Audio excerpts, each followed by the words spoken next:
Hi, welcome to our MetaChemistry Q&A broadcast. This is our first live Q&A event that we host on our Discord channel. And so today, all of us are going to be here fielding questions. I'm Devin. Ian. I'm Nate. And Andrew. And there we go. Okay, so the biggest topic that we kind of got feedback on for our first session was kind of who are you guys? Why are you doing this? What sort of background in wargaming do you have? Those sorts of things. So, kind of, where are qualifications to, be giving these podcasts? I guess.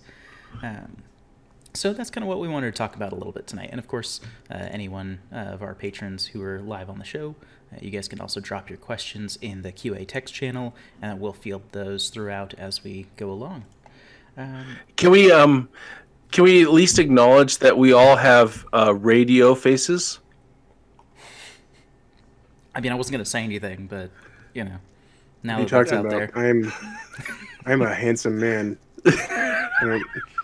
ruining everything. This is our medium right here. I'm sure. Yeah. That's the reason we do podcasts. No one wants to look at us. Fantastic. All right, so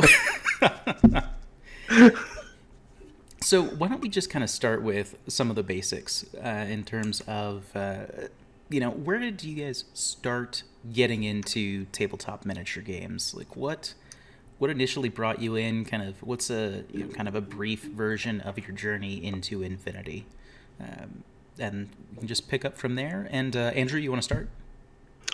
I think mine's like the most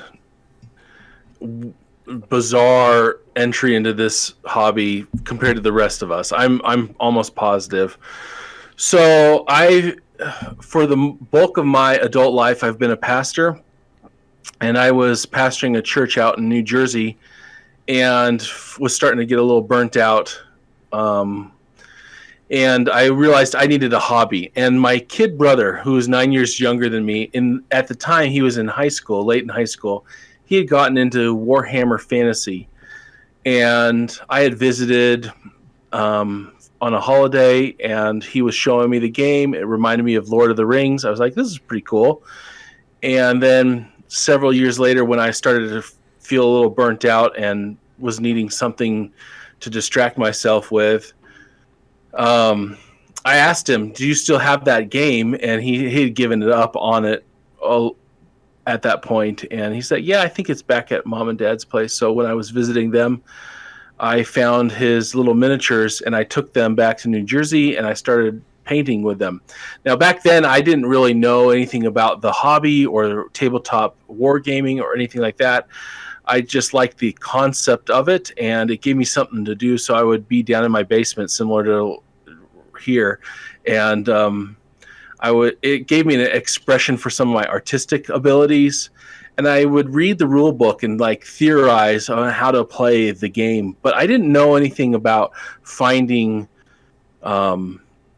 gaming communities or game shops, and I had there was like no concept of how to get into the actual playing of the game. So I never played for all those years. I never played Warhammer.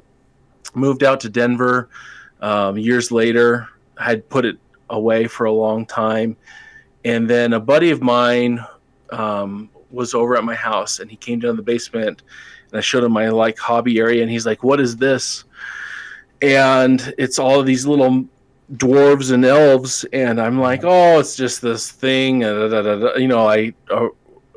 a bit of a closet nerd, and so I didn't know how to like address all of this. And the more I told him, the more excited he was. Like, he's like, dude, we should do this. And like, I don't know how I expressed myself at that moment, but inside it was like, really? Nice. Someone to play with? Totally. So we kind of got into it. Like, he was all enthusiasm, and we found like a Garage Hammer podcast that we would listen to, and we built a table, and we got into painting the factions. I had elves, he had dwarves, and we maybe like played 2 games, and then they just like blew up the whole world with the Age of Sigmar stuff. Oh, so that was relatively recent then.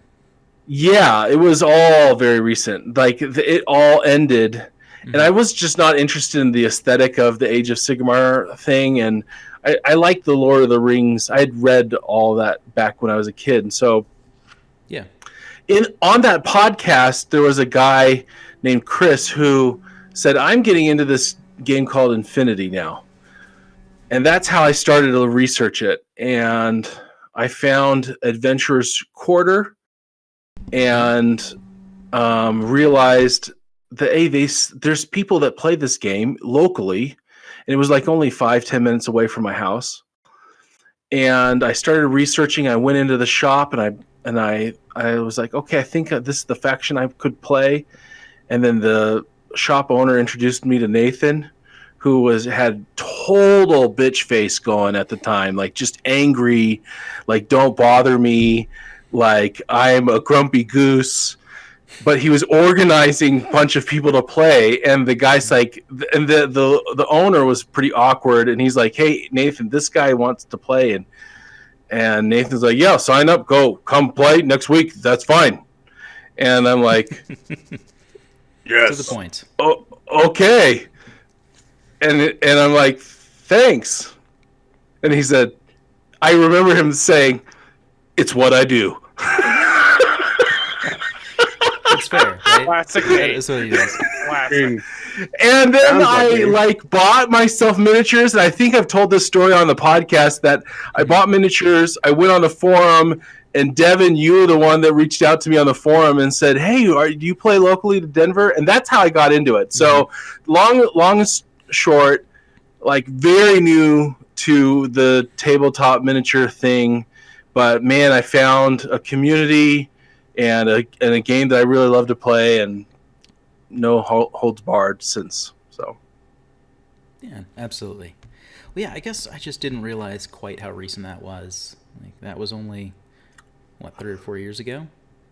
yeah, I think I've only been playing maybe 4 years. I think I started right around when Human Sphere N3 came out. Like, Yeah. because I could remember, I would read forum posts and stuff about how Aleph functioned and posthumans, but it wasn't how the actual game was like it was right at that turn where they used to like take up slots in the order group. I don't know. Anyways, we don't have to get into all that, but it was right around there that I started playing. Gotcha. Yeah. Oh, I remember those. I remember you coming in. I remember some early games, like when I was working at the skateboard shop. I remember you came in and played a game at the skateboard shop. Yeah, With me. exactly. Yeah. You kicked my butt with like Toha and all that stuff. I remember thinking when after that game that if you stuck with it, I think you were going to be a good player because you took the time to figure out what you were doing wrong and were more interested in like learning the game than trying to get that win, that feel-good win. And that is always a sign to me that the player, if they stick around, is going to be a good player. Yeah, I think that's a good point. Like when I talk to new players now, I'm like, can you focus on the process more than the results? If you can separate those two and really enjoy the process of learning, even when you're losing, but learning new skills, new tactics, then you're gonna flourish with this game. So that was part of my learning curve for sure. Yeah, absolutely. Yeah, and Infinity is definitely known for having a fairly steep learning curve, and so yeah, you kind of have to come in with it, with using that mindset of you kind of have to learn to walk before you can run, and I think that trips up a lot of people. But I know my story is pretty atypical. I'm wondering, like, Ian, what was your entry into like you play so many different games. I don't even know how would you even begin to tell a story of how you got into gaming? It's gonna be the whole show right here. Yeah.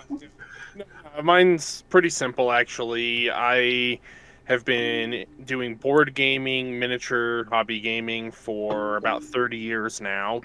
I started off when I was a little kid with playing like historical naval board games with my dad. He wasn't a big gamer, but he had some of these old games from when he was a kid. And there was this, I can't remember what it's called, but this one's like the War of 1812, and it was British and American ships, and crossing the T and all that. And I thought it was a lot of fun, so we'd play that all the time. And then I was, I don't know, probably about 7 or so, and discovered BattleTech figures at the local hobby shop. Actually, that'd be Colpar Hobbies, the one on South Wadsworth there. Yep. And they had some BattleTech figures, and so picked some of those up, and then it was like, oh, there's a game that goes with this, and so got into that. But unfortunately, the community wasn't very big or accessible at that point, so it kind of languished, and I moved on to other games. Came back to BattleTech later on, got some people interested in that, but then it kind of went away because everybody jumped onto Warhammer 40,000, and we played, and then moved into fantasy, and I mean, God, you name it. My basement looks like a gaming archive, and it's kind of impressive, but a little overdone. But we just kept moving through different games and stuff, and the editions of games, and communities would rise and fall, and you'd find new people and all that kind of stuff. And my introduction with Infinity came in N2, and I had a small military orders force. And at that point, I didn't play a lot of Infinity. It wasn't really my game. Just something about how N2 worked. I was like, okay, like whatever. I was much more focused on, Warhammer at that point. Mm-hmm. But then I've since had a pretty serious falling out with Warhammer in general and the system in particular. And at that point, it was looking at, what else is out there, and it came back to Infinity. And this was now an N3, and it was like, oh, wait, the game is significantly better now. Like, this makes sense. I like this. And it was the one system that I felt was designed to be truly competitive. And I never wanted to play tournaments when it came to other systems, because the systems weren't designed for it. They fell far short in terms of balance and how they would operate. The communities tended to be rather toxic around the tournament scenes, and it just wasn't something I was interested in. But with Infinity, like, every little box was ticked of like, the game is made for this, the community is awesome. And so when I got back into Infinity, it was, oh, and we're going to do tournaments, and they're fun, and everybody's really cool, and I want to actually be a competitive tournament player. So that's kind of where my focus has been over about the last 4-5 years or so, and it's been going pretty well. I think things are good. We got this new edition I'm super excited about, for sure. And that's kind of my, in a nutshell, story of wargaming over the course of my life. And Nate, I know that you've got a pretty prolific history in miniature games. Yep. So I mean, I like Ian. I played a lot of board games when I was young. My grandmother is very into board games, so we grew up playing like all the different board games, Battleship and Blue and all those different board games. But it wasn't until 1995, I think, that I actually got into like the gaming world.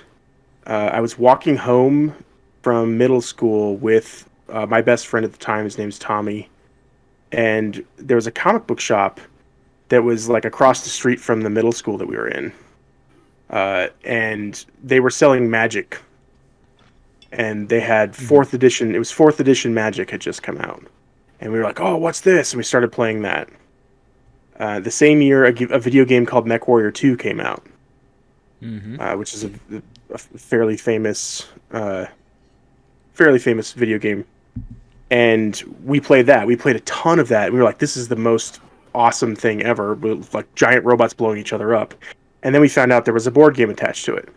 So we bought the board game. We started playing that. And then from there, I had a couple other friends who also played BattleTech in middle school, but they also played Warhammer. And there was one day I got detention for being late to a class. So I got detention, and in that detention, I met a kid named Kirk, who also had detention, and he was a huge Warhammer player. So I was like, yeah, I play BattleTech, but he's like, yeah, I play Warhammer. So after that, we rode the bus. After detention, we rode the bus to his friend's house, who lives up the street from me at the time, and he showed me Warhammer, and I was just like, this is amazing. That's awesome. This is the most best awesome thing ever. And at the time, like, it was all like mono pose plastics, so like everyone had the same pose. Exactly. Which was really nice for ranking them up, let me tell you. But it was not great for everything else. And then the pewter models were just a nightmare to put together. But I started there, and from there I have played literally everything. Like, I think when you say literally, that's not literally metaphorically. I think that's like literally. And if I haven't played it, I probably own the miniatures for it and just couldn't find anyone to play it with me. Everything. Like highlights, probably. I started playing when I started playing competitively was, I want to say, like, was it 6th or 5th ed of Warhammer Fantasy, the Red Book. Sixth, that, I think. Yeah, I started playing competitively, that's I started playing like nothing but competitive games after that, because I really enjoyed like going to tournaments and testing myself. And from there, we played a little bit of an N1, me and one of my buddies. It was very hard to play. We started playing with a Spanish translation on it was like a Babel fish translation in a binder. And it was rough, and like the tokens that we couldn't cut off the side of the box. 'Cause remember, they used to have the little token in the side of the box. The tokens we couldn't get outside the box, we just had to like write down on a little piece of paper and put them down, because like nobody had tokens at that point. There weren't tokens. So yeah, we played a little bit of that, and then we just decided that like this game is too hard. It's not balanced well. It has a great idea. It's garbage. It's an unplayable game. So then a few years later, it was probably, was it 2011, 2012 or something like that, and I had gone into Adventures Quarter, and my buddy Dexter, who you may know from the original iteration of this show, was there playing with some other people, and I had known him from gaming throughout, and he was like, dude, you should be playing Infinity. I was like, I used to play this game, it was garbage. And he's like, no, it's way better now, it has a second version. And this is at the time when, if I want to date it, is I think the iguana had just come out, and the geckos, like the iguana, the geckos, and like the tomcats, and I bought it all that day.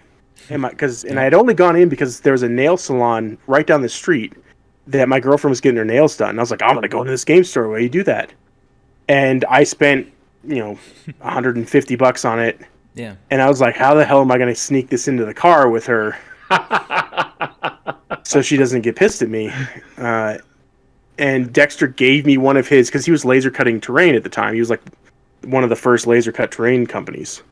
And he gave me a large building so I could dump all the miniatures into the large building. And I was like, look what Dexter gave me. It's a big building. So, and I pretty much have played Infinity since then. That's awesome. Good stuff.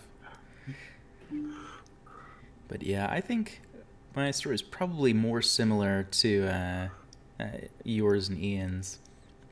I first started with Warhammer 40k. I want to say it was 4th edition, roughly. It was the Battle for McCrag set. That'd be 4th edition. Yeah, so this was probably in the ballpark of 15-ish years ago, I would say. Something like that. Maybe slightly more. A little more. And, yeah.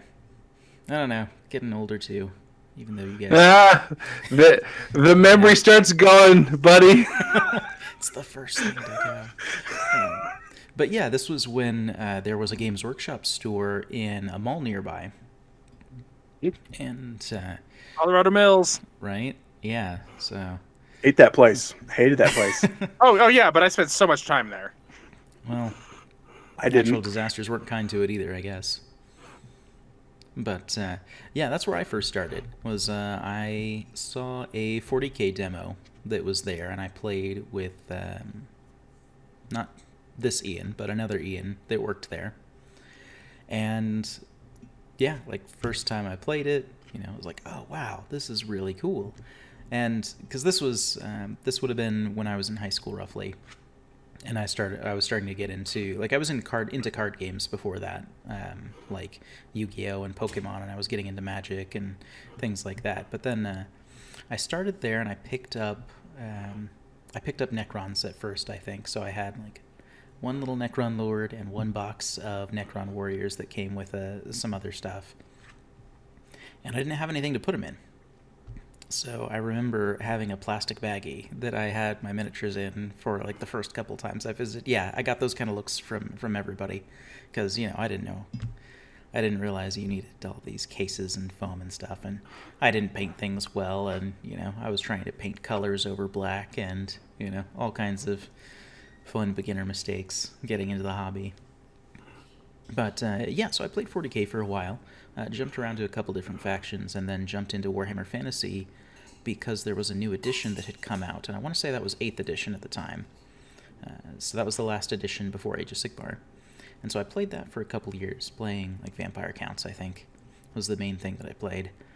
And it would have been close to 10 years ago, so somewhere around 2011-ish, 2010-ish. One of the friends that I met at that same mall at a different shop, his name's Aaron, he introduced me to Infinity. And so this was in N2, and it would have been right close to when Human Sphere N2 came out.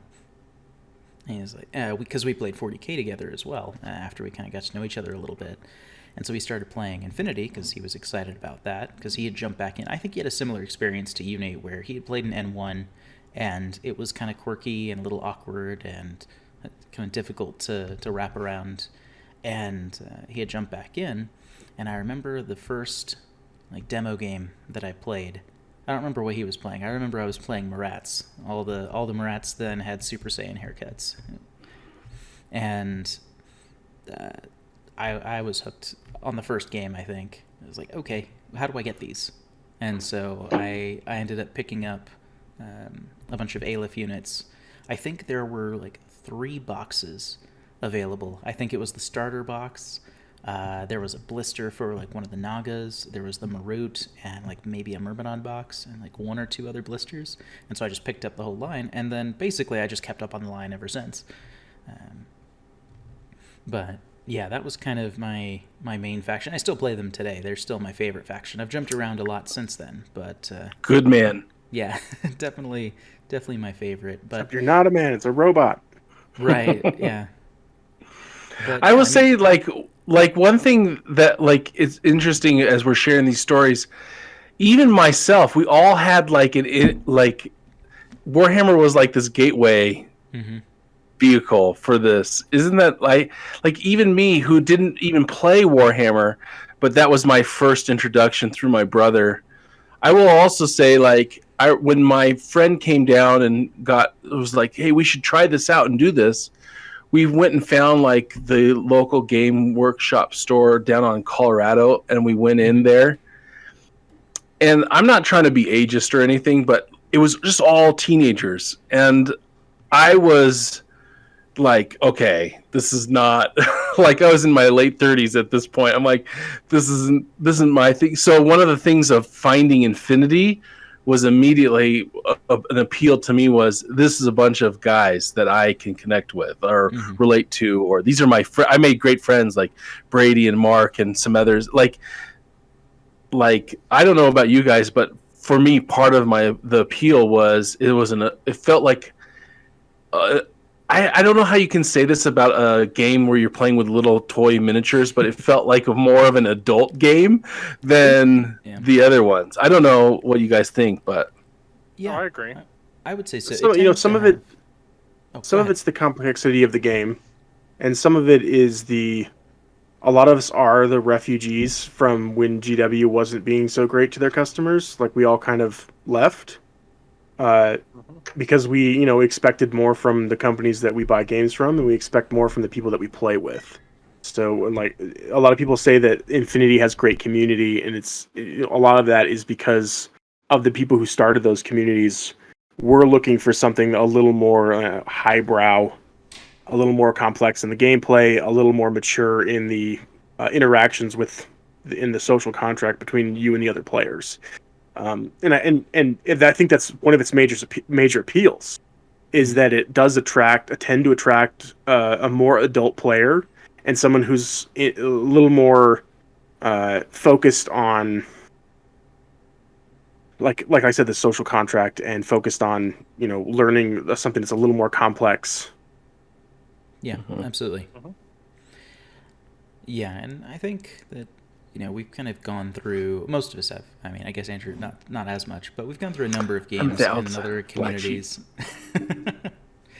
And yeah, I mean that's definitely the thing that's kind of stuck with me the most throughout my time playing Infinity. I've taken very few like long-term breaks of any kind over the last decade, um, mostly because of the community. Like it's a really tight knit community. People are very willing to help. People are interested in helping other people learn instead of just trying to beat them down. And I'm sure, I know I have stories like this, and you have I'm sure both of you guys have stories like this of going into a games workshop or another gaming club, and you're like, oh yeah, I'd like to play a game of this, and this guy sets up an army across the table and like picks you up on the first or second turn, and it's like, oh, I was trying to learn how to play, not just let you roll dice and get an ego boost for an hour.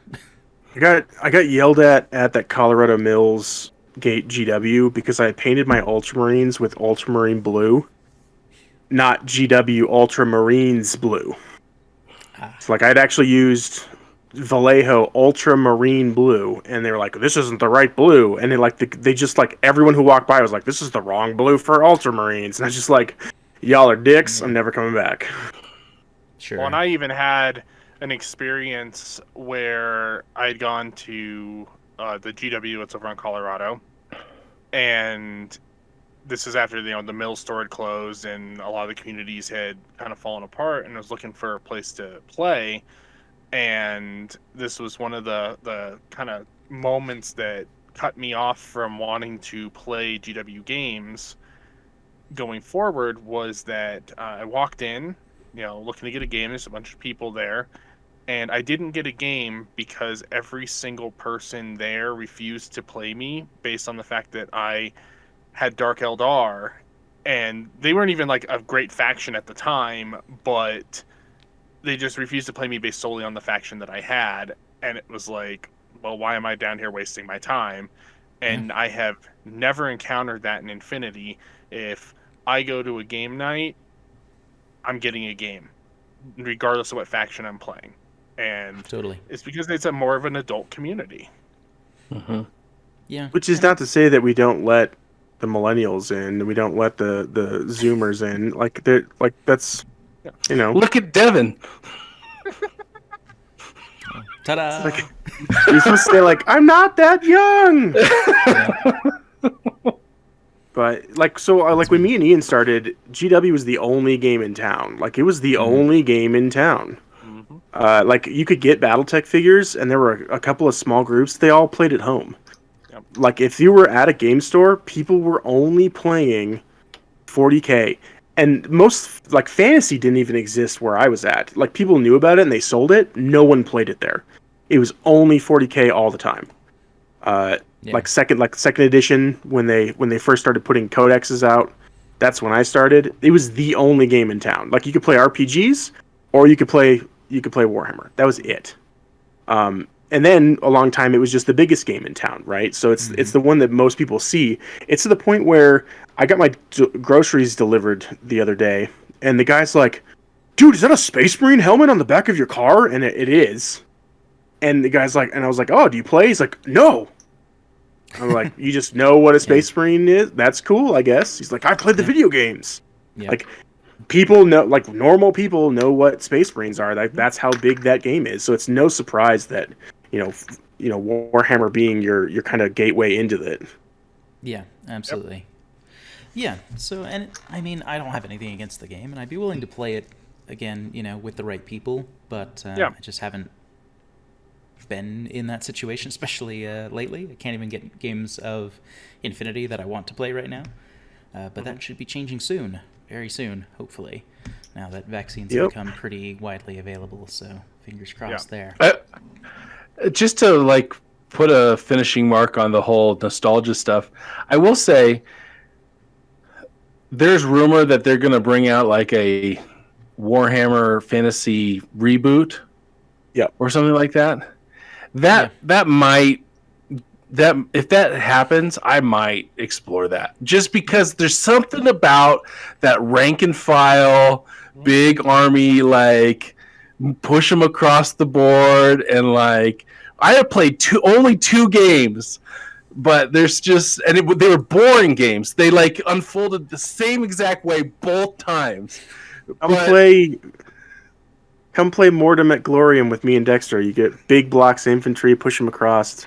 Yeah, I just like that. There's something about that I'm like, okay, that might get me. And I'm about as diehard as they get with Infinity, but I'll play Andrew. I'll play you. I'll play it. God knows I have enough models for it. Yeah, I still have all my stuff. I'll play you. I got square bases.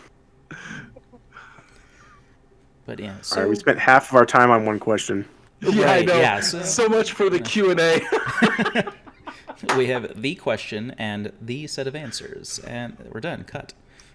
When you started that question, I was like, I mean, between just me and Andrew, we probably have 2 hours of just what we've gone, what we did to get here today. Yeah. So, and I mean, I've had a ton of games in the interim. In fact, I know you've gotten me into a fair number of those. That's my claim to fame. That's his hobby. That's his real hobby. So, right, the thing about it is what we're talking about, the community. I don't want to play most games with like 40K or fantasy. I don't think I'd ever play those games with those communities. I would play them with the people I know in the Infinity group, which is why I try and push the games that I'm like, hey Devin, Firestorm Armada, buddy, let's do this. That was hey Ian, Babylon 5, we're gonna do this, man. Or Andrew. I even got Andrew to play some 12mm BattleTech.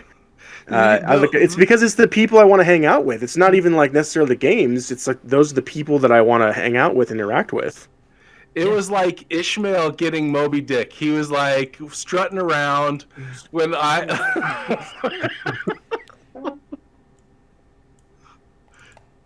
just like that. It's just the beginning. Yep. So with that being said, maybe we should move on to another question. As I know, most of us have kind of jumped around a little bit, and Andrew, I know you could probably answer this to some degree now that you've kind of gotten at least some games under your belt for some other factions. Have you guys ever run into a situation where you pick up a faction because you're like, that looks awesome, I totally want to play these guys, they seem like a ton of fun, and then you get them on the table and it's just not what you were expecting, and then you play another game with them and maybe another, and you just realize that why did I do this? These are not for me. Yeah, Morats. I've picked them up 3 times and I've never stuck to them. They're not a bad list, and I've done some good things. I think I won a tournament with them in N2. They just never stuck for me. I played them for a little while and I go, there isn't enough here to keep me interested. Even in the most recent iterations, they haven't stuck to me. And I love the models. The models are awesome. So, Totally. 100% agree with that. Ian, how about you? Nomads. Just as a whole. I love. No, okay, but so I love the models. I think they have some amazing models. I think the rules are fantastic. I think that these all interplay really well. My disconnect is the background. I just ideologically, how they're presented, I just could care less.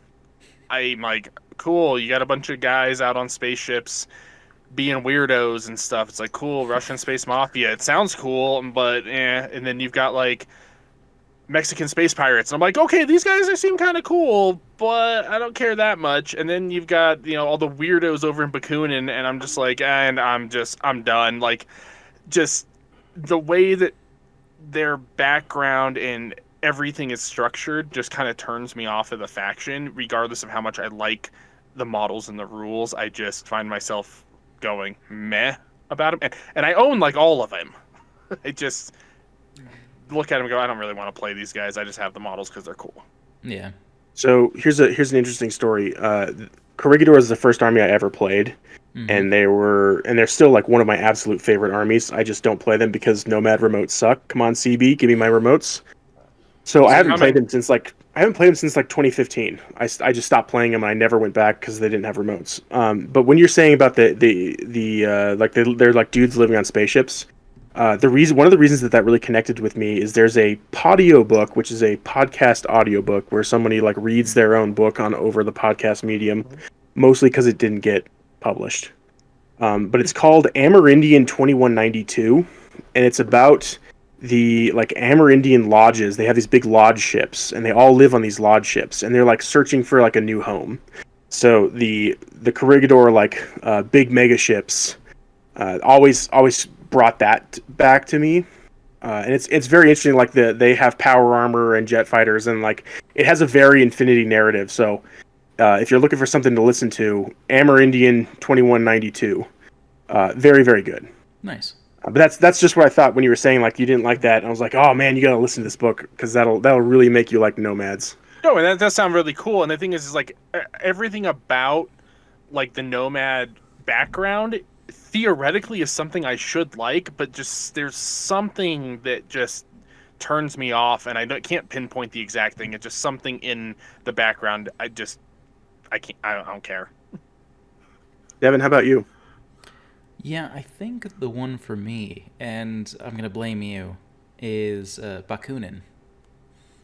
I remember. Why would you Why would you like Bakunin? There's a reason I sold it. Yeah, I mean, there you go.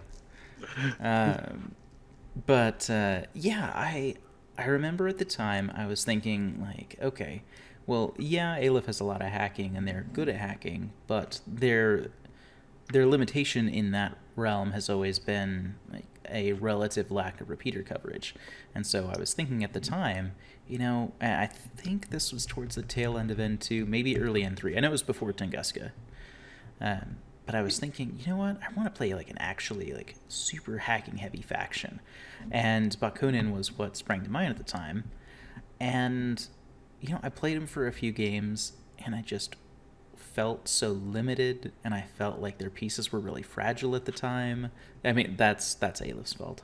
That's not Nate's fault. But yeah, I just didn't enjoy them as much as I thought I would, and I ended up giving up that Bakunin army again. And now here I am thinking like, well, maybe I could get some Nomads.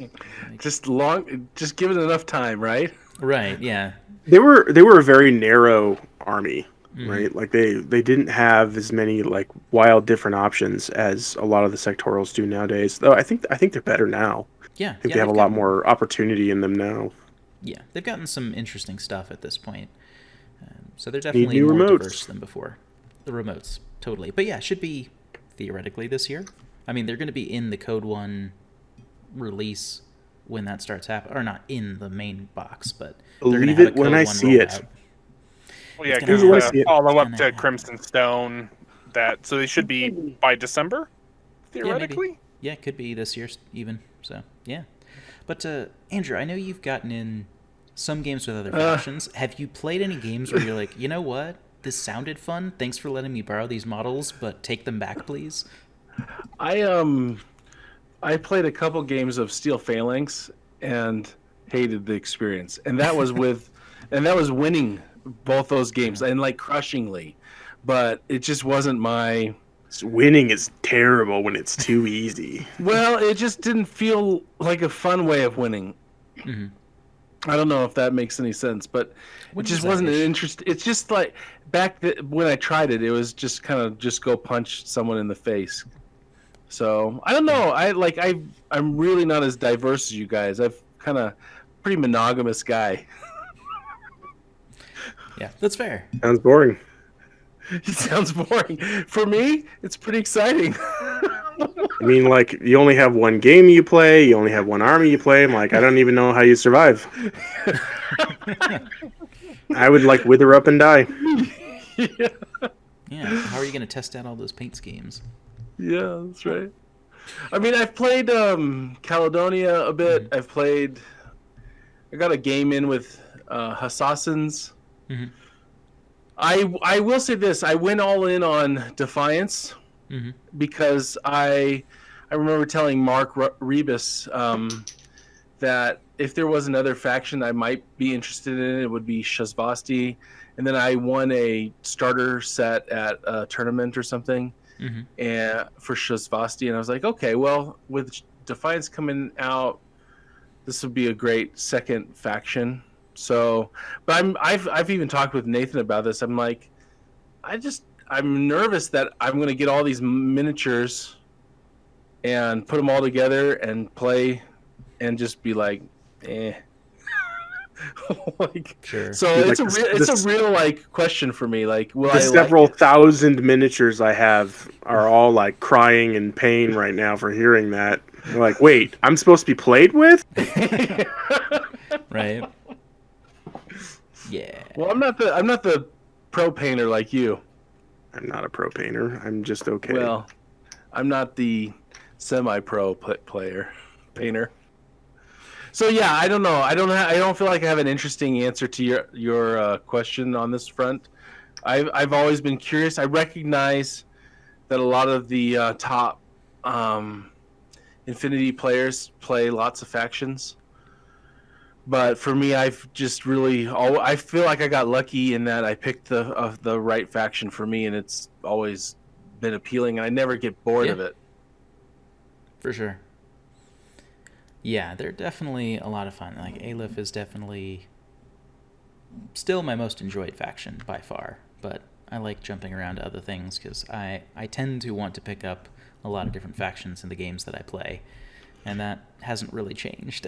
So, You know who looks interesting to me right now is Druze. Druze Yeah. is the faction, like, if I were to, like, if I weren't invested in Shazvasti, Druze would be the Druze. faction I would be looking at as, like, that would be a fun sectorial to try. I think people are sleeping on how good they could be right now, just because there hasn't been enough games, and Sure. there's no one really repping them. It wasn't like Druze was a strongly repped faction back at the last half of N3, and so no one's picking them up and playing with them on the regular anyways. And so I just don't think they're getting enough table time, so that people are maybe a little bit slow to how good that faction could really be right now.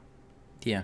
Yeah, and I think that's true of most NA2 factions. Like, they're kind of underdog-esque, almost by design, not from a playability standpoint, but just from a representation standpoint. They're kind of minor forces in the game, and I think that they tend to be more hodgepodge in some ways. And so, Yeah, but I don't feel like that way about Druze. I feel like Druze has a cohesive theme to it, Sure. unlike some of these other NA2 factions. White Company. Domination!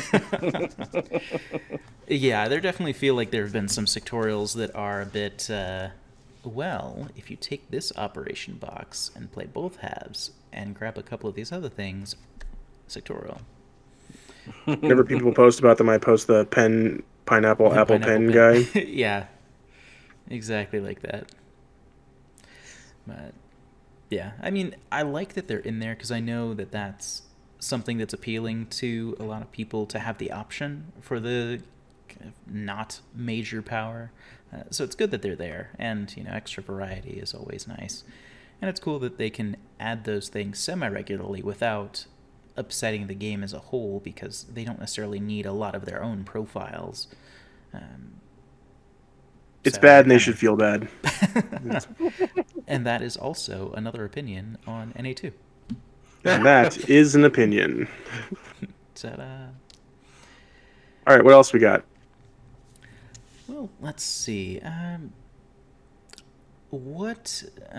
I feel like Infinity, because it's kind of difficult, I feel like most people don't, or at least earlier on, maybe that's less true now, but I feel like earlier on, Infinity wasn't really a game that you picked up and just kind of learned on your own and played with other people who were learning the game. I feel like a pretty common experience is that you have new people getting into the game that are mentored by other people who have experience in the game. And so, maybe name a person or two that kind of filled that mentor role for you, if any. I mean, maybe one of you guys fall into the first example and didn't really, and just kind of, bootstrapped it yourselves. But who were some mentors that you guys kind of had, and any pieces of advice that they gave you when you were new that stuck with you? Anything like that, Ian? So, both times that I got into Infinity, my friend Aaron, who's been mentioned, We're all going to say the is same person. yeah, he's the one that got me into it, and like I said, the first time around it didn't really stick, but the second time it did, and I played nobody but him twice a week for a year, and it was a situation of just all right, got my teeth kicked in, re-rack the board, let's throw it out again, and apply the lessons learned, and he'd throw something different at me, and I'd learn how to deal with that kind of thing, and so on and so on and so on, and learning over time, like, kind of all the tricks and things like that. But the biggest takeaway that I got and lesson that I learned was just to focus on the mission. Don't worry about the killing the enemy models or things like that. It was focused on the mission, and even if you weren't going to win, some level of vindictiveness might come into play here, but it was, even if I'm not going to win, can I get any points whatsoever, or can I deny my opponent points somehow with the few resources I might have left at that moment. Mm-hmm. And it was that kind of mindset that he helped instill in me that plays very well into the tournament mindset of the game, because whether you're winning or losing, every point matters, and it was just like looking at the game from that aspect. It was very helpful. Absolutely. So Nate, you said you had the same person who kind of introduced you? Yep. When I started, I played Aaron at least a game a week for over a year before I started really winning games. Yep. So yeah, he's definitely, and he would always be like, "Do you want the am I going in dry, or am I, do you want the training wheels?" And I'd be like, "Nope, give it to me. I gotta see." And I would see how he would do something, and then the next game I would be able to use that, and then he would use something else, and then I'd have to learn how to deal with that. But I learned all the tricks. I got, learning it the hard way. You learn the right AROs to make. You don't make the bad choices anymore. So that was useful to me. The other mentor for me is Dexter. Mm-hmm. When I started playing the game, like watching him win games effortlessly, just absolutely effortlessly, was very teaching to me. It's the biggest thing I learned from him is to keep your ego out of the game. I know I say this probably every single podcast. There was one mission on a tournament we played, and I killed his last SWC weapon. He was playing Toha, and I killed like a Sakiel Spitfire or something. Yeah. And I was like, finally, I did it. Now I can get this done. He's like, why do you think that any of that matters? And I was like every other person I've ever, like, you killed all their SWC weapons, and there's like a visible, like, they're upset about it, and you know that the momentum has shifted. Yeah. And at that moment, like, the momentum had not shifted. Like, he did not care that I had just killed this person. It did not matter to him. Because he's got copies. Viral copies. Right. Well, he just went through and won the game. Like, no trouble at all. Went through, won the game. I didn't even keep him to a minor. And at that point, I was playing very well. And he just absolutely crushed me. And I realized that, like, no matter what I did, he didn't lose his cool. Because, like, killing a guy is not what gets Dexter off. Like, he doesn't care. Like, winning the mission and getting the points is what gives, like, that's what gives him his boost. That's where his endorphins come from. And to me, it's like, if I can keep my ego out of the game, like where I get upset and I get tilted, if you can keep that out of your game, you'll do so much better, because you won't make those stupid mistakes, and you won't, like, just try and rage kill things, and you won't, like, see red and just keep going. Like, you just make good choices. So that was the you know, the most probably memorable thing to ever happen to me, is that, like, sudden realization that if you can keep everything calm, you'll do a lot better.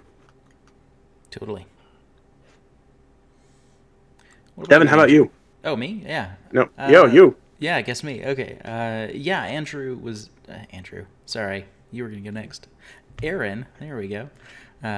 Aaron was definitely the person who got me into Infinity initially, and I kind of had a similar sort of brutalizing regimen of playing Aaron almost exclusively for about a year or so, and getting smashed all the time. And I kind of had a similar experience where I don't think that I won a game in my first year of playing. And that kind of taught me, kind of similar to your second lesson in a way, Nate, where, you know, everything feels really powerful when it's used against you initially in Infinity. And I think going in with that mindset of, you know, the first time you run into, or sometimes even the first couple of times you run into a TRHMG, it's going to wreck your day because you don't know how to deal with it yet.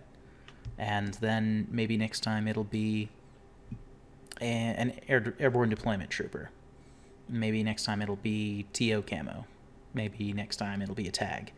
And just being able to kind of take those experiences as learning opportunities, instead of, you know, for some people, I think that gut reaction would be, well, these such and such is just overpowered. It's ridiculous that this could do, you know, all of that and, like, completely table me or completely stop me from doing this or that.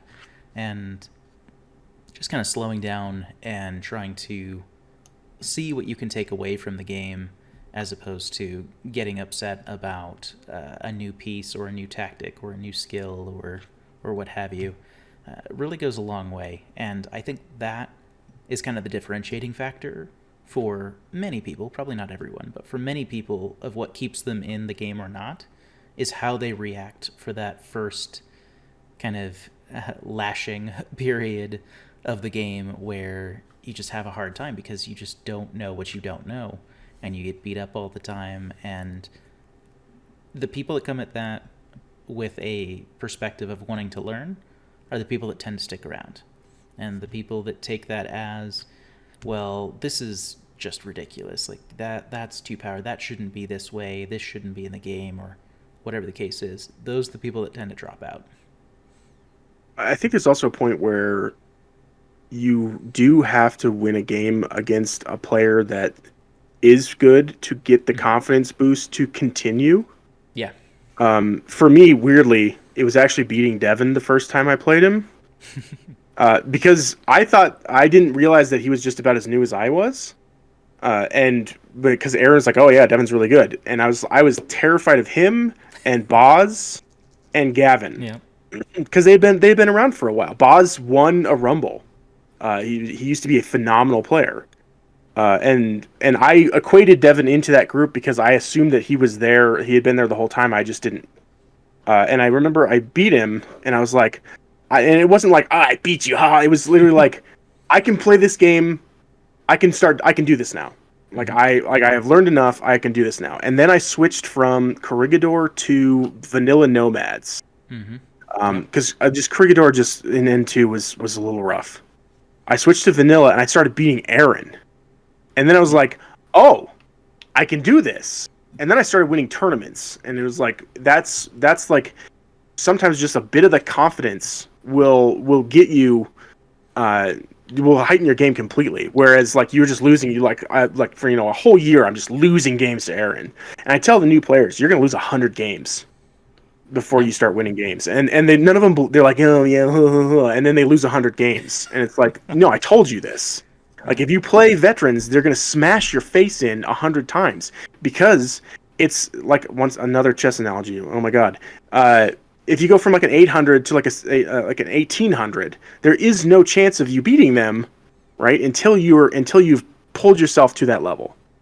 And there is that in Infinity. Like you have to train, you have to study the game, you have to train, you have to play a lot of games, and then when you start beating the veterans, you know that you're now a veteran, and then all that kind of worry comes off, and you can just start like playing games again.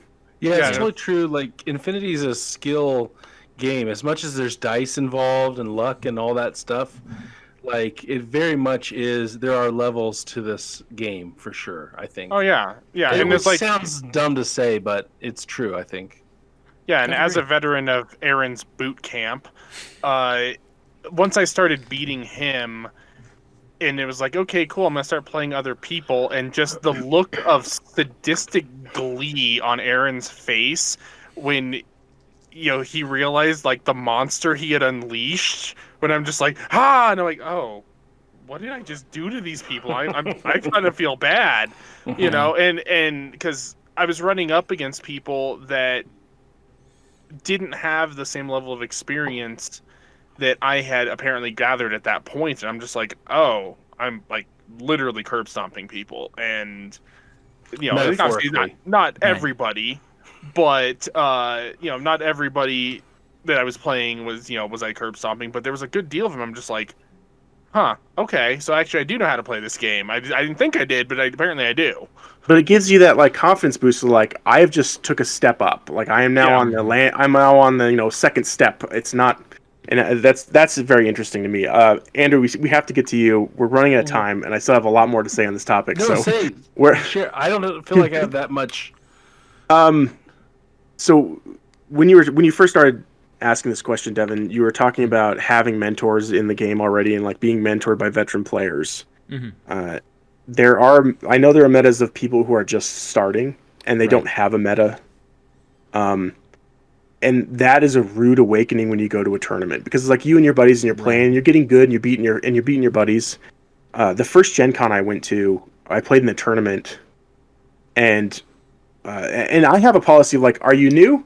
Okay, I'm gonna dial it back so you have some fun, right? And not just like table you first turner, and then you like, and give them take backs and just be more friendly about the game, especially in a tournament. And I walk up to the table, and the guys are like, no, we've played for years, like we play all the time. This is no problem. I'm like, cool. Yeah. I'm turning it up. Let's do this. And the shock looked on their face at the end of the first turn. I was just like, oh. I thought you guys said you, and they're like, well, it's just me and him, and I was just like, oh man, like, because it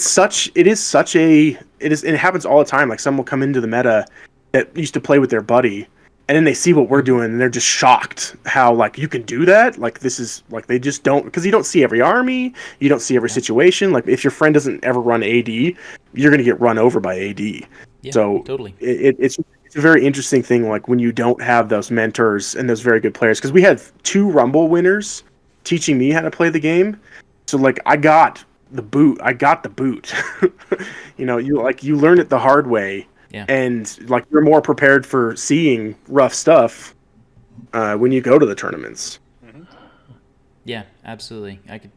I don't think I've run into situations where or at least maybe it hadn't come up necessarily, where that had been the case, but I could totally see that being a regular occurrence, especially if there are people that, they don't look for outside information.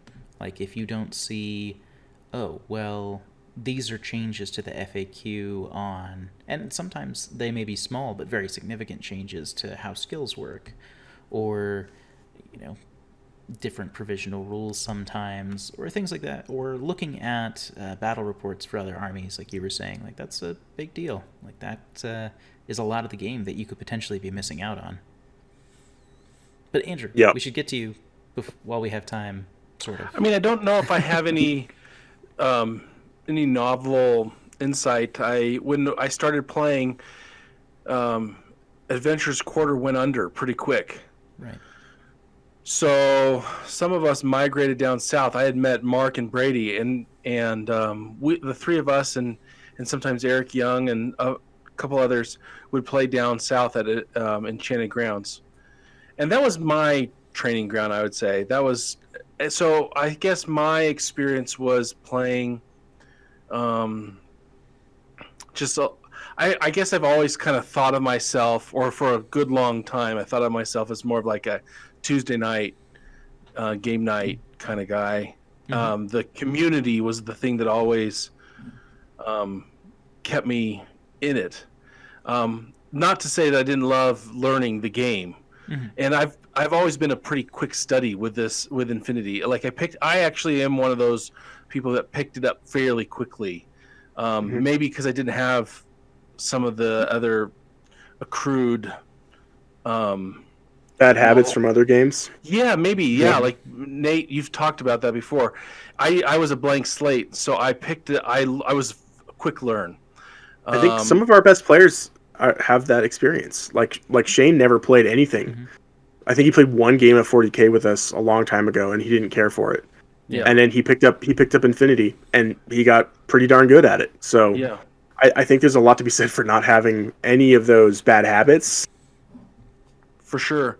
I do remember playing a lot on Fridays with Eric Young, because I remember Mark and Brady going off to the Rumble and saying, "Dude, you got to go to this next year," and that was just such a foreign concept for me. Like, travel to go play at a tournament. Like, I don't even play tournaments locally, and but they were hyping it pretty big, and so I started playing. I had a weird schedule, so I would get games in on Fridays in the afternoon with Eric, and we played a lot. And I remember him, like Nate, you were talking about confidence boosts. I remember him saying something to me like, "You're going to do good at Rumble," and I didn't know what I was getting myself into. I remember Nate, you one time saying to me, because I always thought of myself as the novice in our group, and Nate, you saying, "Well, you certainly don't play like a noob now," and those were those level boosts. That there's something about that confidence. Mm-hmm. I remember playing Dexter. Again, you look at the people that are like the established guys in your community, and you go, "Okay, that's the guy I'm shooting for. That's the guy I want to play. I want." So I have similar in that sense, but I don't know if I have any real insight beyond that. Other than I do believe that there are levels to the game. I do think that it's beholden to us who find ourselves now. Like, I never would have thought of myself as a veteran 2 years ago or whatever, but I take that responsibility seriously. Like, I want to help people get better. Like, let's raise the tide for everybody. Mm-hmm. Totally. Well, yeah, I think that kind of naturally brings us to a close. Like, was there any sort of last minute things that anyone wanted to add in terms of your experience with the game, or any learning opportunities that you had? How about everybody comes up with like one of their favorite moments in a game? And so I'll let you guys think about it, and I will go first. I was once playing Nate Jones in a tournament, and I was just absolutely crushing him. And on the very last turn, he was just like, "Well, it's done. It's over. We can call it." And I was like, "No, dude. Like, if you've got nothing else, go crazy and jump somebody off this building. Yeah, I'm going to get a ton of arrows. But if you jump off this building and survive and run one order, move to this objective and don't die, you will win this game." And I was thinking in my head, like, it gives him something to do. Lets him roll a dice. It keeps him from just quitting, because I don't like it when people just like quit. They're like, "Ah, it's over. It's quit." Yeah. And then he jumped down, and I didn't hit him. And then he did a double run, and I didn't hit him. And then he pushed the button, and he won the damn game in a tournament. And I was just like, son of a bitch, what just happened here? And then the other one I have is I was playing against Shane for because me and Shane used to play, like we would get together and just like play 6 games. And some of them were Magic games where you would play like the first turn and see where it was, and then just re-rack. Just to see how it started off, to see how you were playing. It's like playing like the first 5 turns in Magic to see what's going on. But we played a game and there was a center console and I had a Zerat in there and I put all 3 mines down, and then he ran Saito Togan into the building to kill the Zerat because she was holding the objective, and he hit her with the explosive close combat weapon with the martial arts so I had to make 6 saves. So he died to the mine, and I made all 6 saves with the Zerat. And the look on his face was just the most defining. It was just like this shocked look of like, what? And I was like, there it is, man. Every one of those dice is 15 and higher. Like, I don't know what to tell you. Yep. And that was N2. Mm-hmm. I think that was N2 or it was early N3, but it was like the most like, we were counting it. We were like looking at modifiers. Like, is this right? Can this possibly be right? And it like she lived through a double explosive close combat weapon, and it was just fantastic. And it just like that's one of my favorite stories. Nice. How about you guys? I've told mine on the podcast already before, Sure. But it's the Marut monofilament mines. I'll briefly recap it. Nate and I were playing in a tournament. It was maybe my first tournament actually, and it was a game of rescue, one of the early versions of that mission, and I ran coordinated and ordered a couple Naga mine monofilament mine Nagas across the board. I tried to infiltrate them, superior infiltrate them in, didn't get the rolls, 50-50.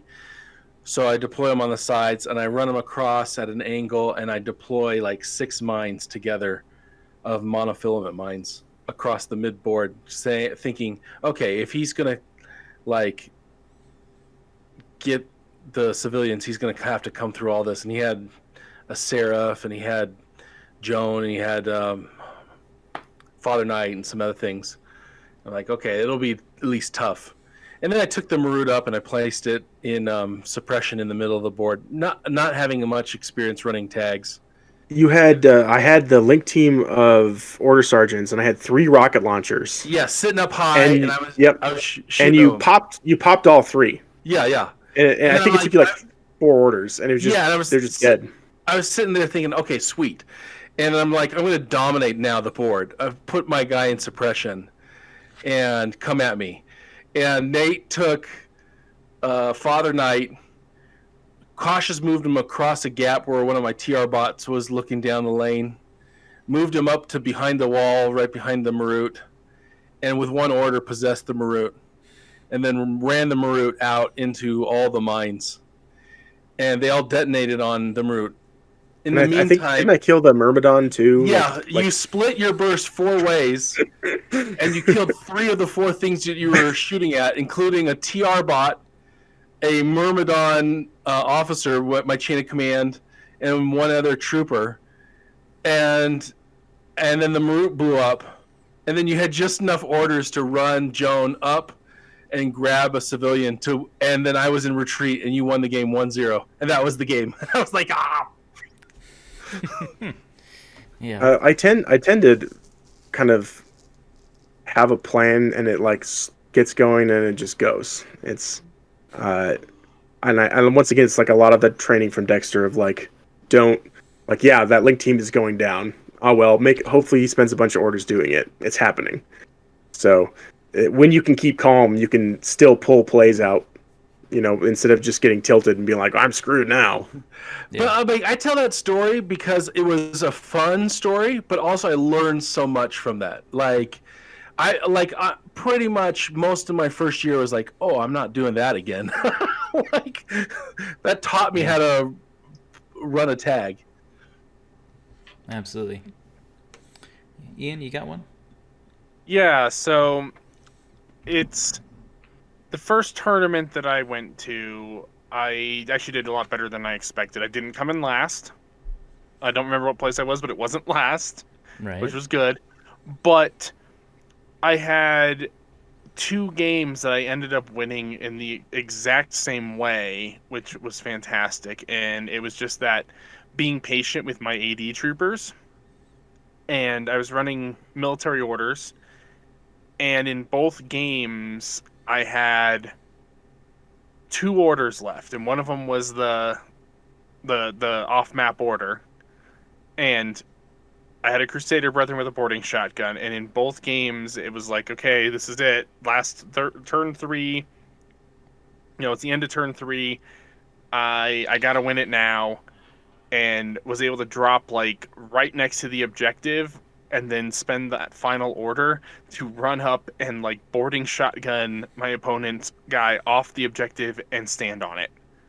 Nice. And then the game's over, and they can't do anything about it. And like one of them, I took a heavy flamethrower hit and just shrugged it off.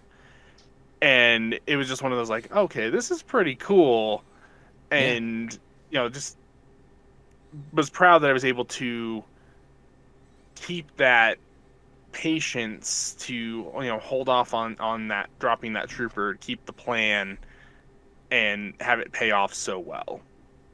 Totally. Yeah, I think mine is mostly just kind of a dumb luck sort of scenario. We were playing, I want to say we were playing highly classified, and I was playing Aliv, and I brought a soft tech because they can do all kinds of things in that mission, and that's great. But it was also one of the only specialists because, I'm not bringing an extra doctor and an extra engineer and things like that. And then a reserve Fide came down right next to the soft tech that I needed to do the mission. And it comes out and goes to attack the soft tech, and the soft tech eats the hit, takes the armor saves, and then ends up surviving. She lost a wound and went to no wound in cap. It's like, okay, well, I need to get her off the table. I'm going to stab her again. I'm like, oh, okay. I guess I'll knife you. And so we roll, and I got a crit, and that Fide was off the table instead.